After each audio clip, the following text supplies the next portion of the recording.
દર્શક મિત્રો, જીટીપીએલના માધ્યમ દ્વારા હું doctor Harikrishnaben Bhatt, Ayurveda infertility clinic Jamnagar Ahmedabad. આપણે જોયું ઓલિગોસ્પર્મિયા. તો ઓલિગોસ્પર્મિયામાં શું ન કરવું? તો ઓલિગોસ્પર્મિયાની અંદર આપણે વ્યસનો છોડવા જોઈએ, વધારે પડતી સ્ટ્રેસ લેવલને મેન્ટેન કરવું જોઈએ, સ્લીપ પેટર્ન સુધારવી જોઈએ, લાઇફસ્ટાઈલની અંદર જો ફાસ્ટ ફૂડ વધારે પડતું લેવાતું હોય તો એ ઓછું કરવું જોઈએ. શું કરવું જોઈએ? તો આયુર્વેદના મતે દર્શક મિત્રો બહુ જ સિમ્પલ જો આપણે વાત કરીએ તો ફૂડ હેબિટ ચેન્જ કરો. તમારા ખોરાકની અંદર વધારે પડતા મધુર ઔષધોનો ઉપયોગ કરો.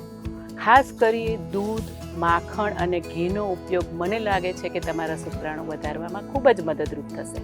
આથી વિશેષ આપણે જ્યારે જોયું કે નળીઓ બંધ હોવી, આપની જ્યારે નળીઓ બંધ છે ત્યારે શું અહીંયા રસ્તો બંધ થઈ જાય છે? ના.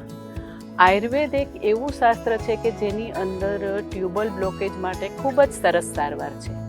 વ્યક્તિગત રીતે કસ્ટમાઇઝ સારવારની અંદર આપણે જોઈએ તો શોધન ચિકિત્સા અને ઓરલ ચિકિત્સા દ્વારા આપણે ટ્યુબલ બ્લોકેજ કે આજકાલ જે વંધ્યત્વનું 35થી 30%થી 35% જેટલું જેનું મહત્ત્વ રહેલું છે, જેના કારણે વંધ્યત્વ આવે છે, એનો આપણે આયુર્વેદ દ્વારા ખૂબ જ સરસ રીતે સારવાર કરી શકીએ છીએ.